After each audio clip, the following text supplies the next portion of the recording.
All right, in this episode, we interview Mike Reinold. And we talk about the Serratus Anterior and Little League Elbow.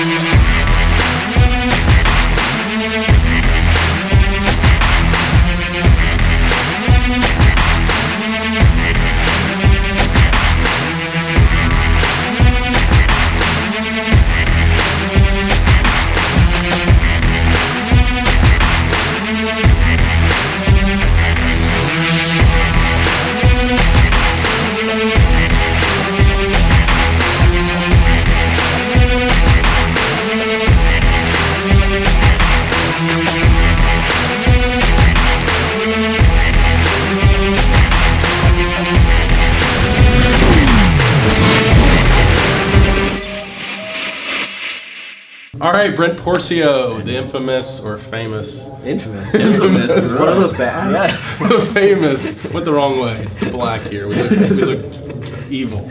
The famous Mike Reinold. We got Stevie G here. The at Top Velocity hashtag Pitch Tip Show.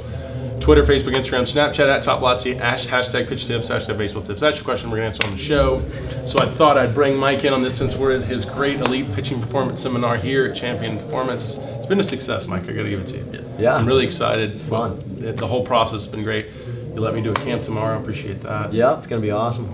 And a lot of great things. I mean, why don't you give them a little summary of what we went through in the camp? Well, so essentially what we said is, I took a step back and I said, how do we develop elite pitching performance? And we broke it down into a few buckets of priorities, right? It's understanding how injuries occur. It's understanding some of the science behind by gaining velocity and also not hurting yourself, so safely and effectively gaining velocity. But then, how do you develop linear and rotational power? How do you develop hip-shoulder separation?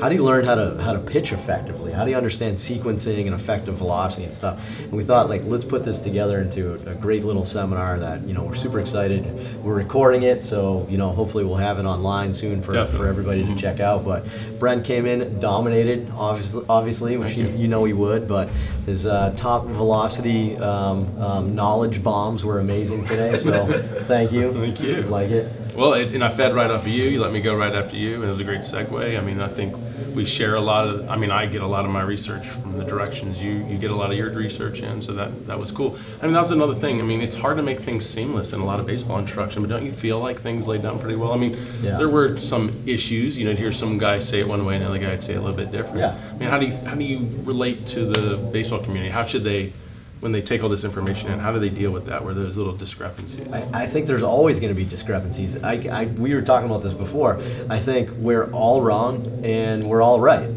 So none of us are completely right, none of us are completely wrong. But if you put us all together, hopefully we'll figure something out. So I think, look, everybody's right to an extent, right? I don't think anyone has the perfect program out there. But what we tried to do with this seminar was we take the bits and pieces from everybody and put it together, and then let you decide. Right, so exactly. maybe this is a good fit for you, maybe it's not a good fit for you. So I don't think there's a definitive right or wrong way to do anything. It's getting a bunch of people together that are like-minded in terms of we want to advance the game, we want to help develop pitching, right, and think of it the right way. And you present the info, and then you all share information. The worst thing you can be is closed-minded, and you say, well, this is the only way that works, and I know this is it, and this is the number one thing, because man, I've changed my mind so many times in my career. I'm sure we're about the same age. I'm sure we keep changing our minds, right? So if you lock in and you say this is the only way to do it, then man, you're going to be in a world of trouble. It's crazy.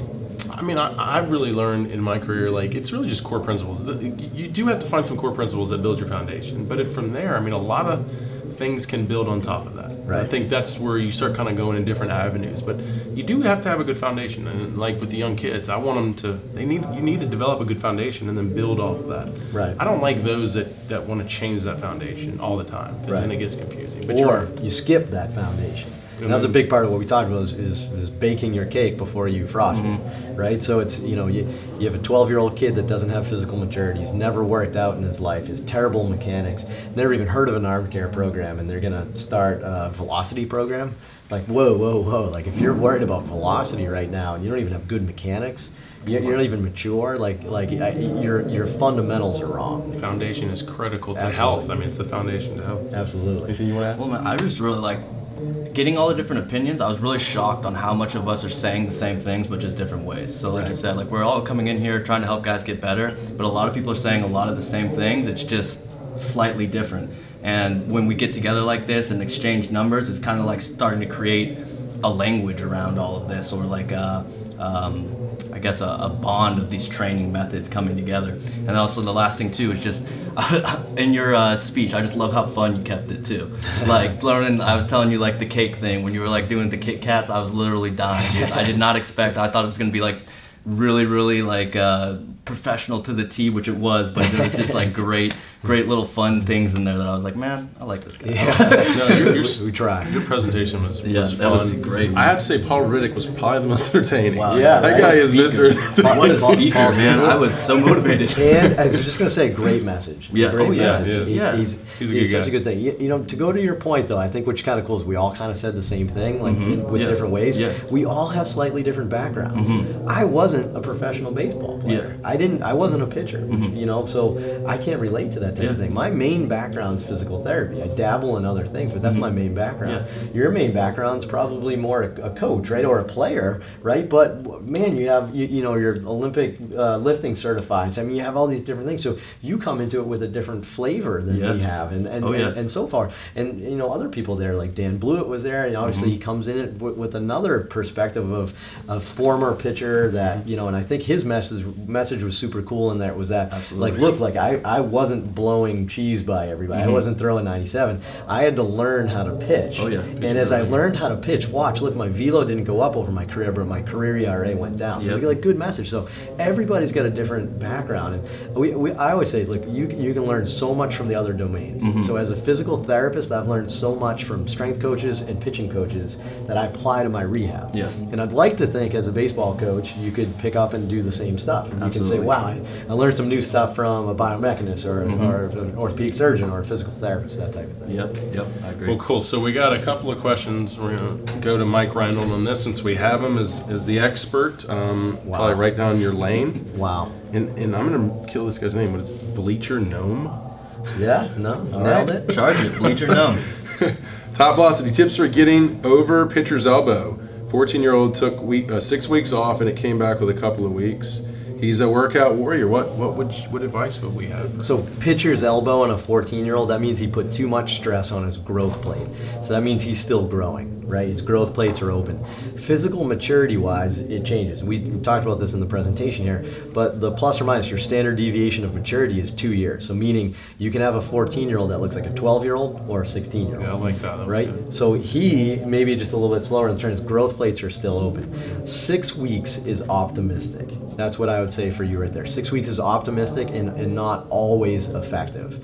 So you got pitcher's elbow because you threw too much with an open growth plate. That doesn't mean your innings were too much or your pitch count was too high. It could just mean like, look, unfortunately your growth plate was wide open and you grew 2 inches this season and your buddy grew in the fall, right? And you grew in the spring. So you were a little bit behind the gun there. So it's not always just a definitive you threw too much. It's just that you threw too much at the wrong time. Or we see this quite a bit. As a 14-year-old, you throw harder than your peers. Right, so you're putting more stress on your growth plate than they are. That's why it's different. So I'd say 6 weeks is optimistic for a growth plate injury like that, and oftentimes it's not enough. We shut it back down, we keep going with the rehab, and unfortunately, it's time. So I wouldn't say that's necessarily a bad thing. That's pretty common. Sometimes it's 8 weeks, sometimes it's 12 weeks. Heck, we shut people down for months depending on how bad it is. So it just tells me you're not ready yet. It's a vulnerable time. A lot of growth is going on at 14. It's also the age where I think kids need to start learning just the basics of strength and conditioning. Right. And a lot of kids that have been specific to baseball for those years, they're kind of behind on that development. So. Absolutely, yeah. Look, just because you can't throw doesn't mean you can't do strength training. You can't do baseball-specific stuff. Heck, you can do some drill work type things, get your lower half power going. There's so much you can do. It's not going to necessarily be that impactful on a 14-year-old's development. Right, because I think that when they hear you don't need to throw right now, they get all depressed. Like, I got to sit at home and just eat Doritos and watch cartoons. Like, Right. no, it's like there's stuff you can do. Right, Like you right. can get out, you can work on your legs, your core. You can learn good technique in your lifts. You and Right. sprint, speed and agility. I don't know. I mean, how Yeah. far can you go? Obviously, you're not going to have him doing stuff in the upper body, but there's a lot of stuff in the lower half. To be honest with you, especially 6 weeks out and you start to throw and it's just a little sore still, honestly, you can pretty much do everything but throw. Okay. There's really not much you can't do at this point. Throwing's it. It's just the torque. But now that includes other things. That includes, you believe it or not, we have kids say, I can't throw, but they're playing football with their buddies. And you're like, hey, that's still throwing. You know, like you can't play tennis, you Right. can't do, you just got to be smart. Take the torque off the arm. Absolutely. Okay, cool. All right, next question is from Will Kapke. Well, it's all usernames, so I don't know. It's so hard with the usernames, right? Everybody's username's a little off. Yep. He says, did you guys, I mean, this is kind of specific. I mean, I think a lot of guys, because we bring up a lot of specific muscles and what the roles they play. So he says, did you guys ever discuss strengthening the serratus anterior on the show, or did I just miss that? Obviously, it's an important muscle in scapular function. I mean, anything you want to add, like, tell them what the serratus anterior is and like how important it is, and what in rehab, what have you found? That is it not strong enough? Sure, Does yeah. it have impingement syndrome or something like that? Serratus has one big function. It's kind of a dual role in here. But what it does is it helps upwardly rotates your scapula and protracts it around your rib cage, right? And if you think your release point where you're at, you need upward rotation and protraction, to get to that release point. So serratus is super important. Lots of kids are weak in their scapular muscles, and older kids we're seeing are having even more issues. Sometimes with nerve-related things like thoracic outlet syndrome, you'll have issues where your serratus isn't quite working. Maybe you'll have some winging, or it just won't naturally glide like that. So we do a lot of isolated serratus things. So remember, what does it do? Is it upwardly rotates and it protracts, right? You put those two together. You have to come up with exercises that hit both of those.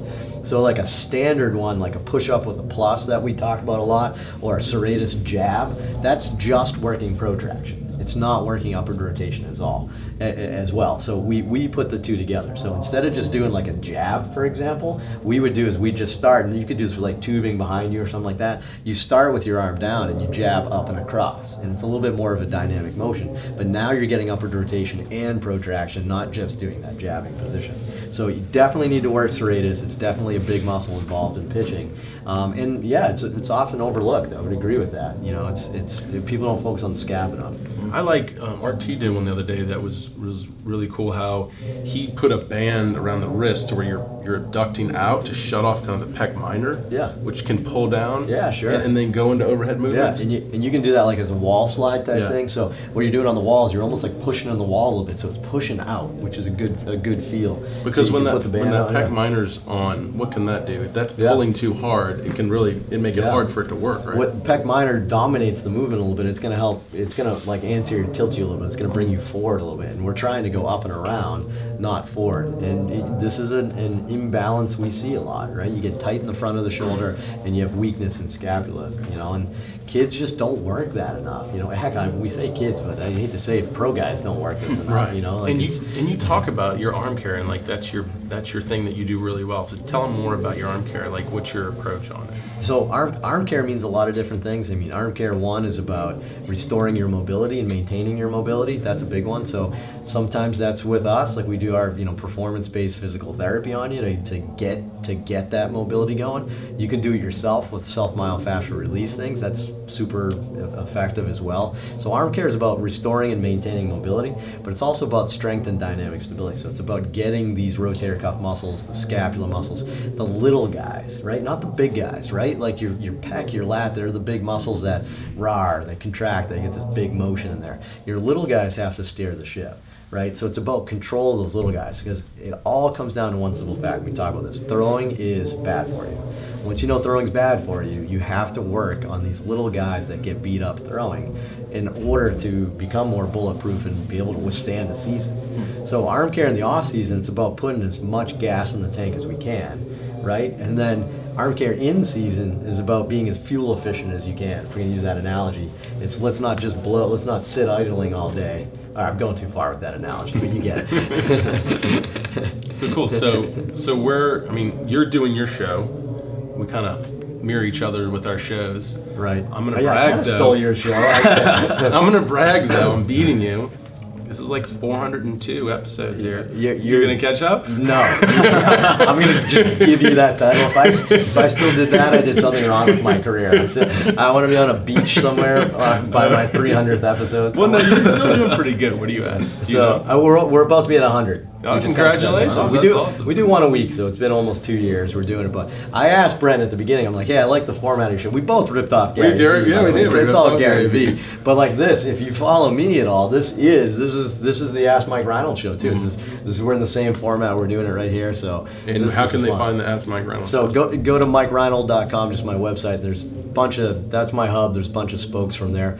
EliteBaseballPerformance.com is kind of our new project, and a way to get trustworthy, unbiased information out there. And that's kind of the goal of Elite Baseball Performance is let's cut through the marketing and go straight to just some of the topics that are there designed to really help you. And that's just what we're trying to do.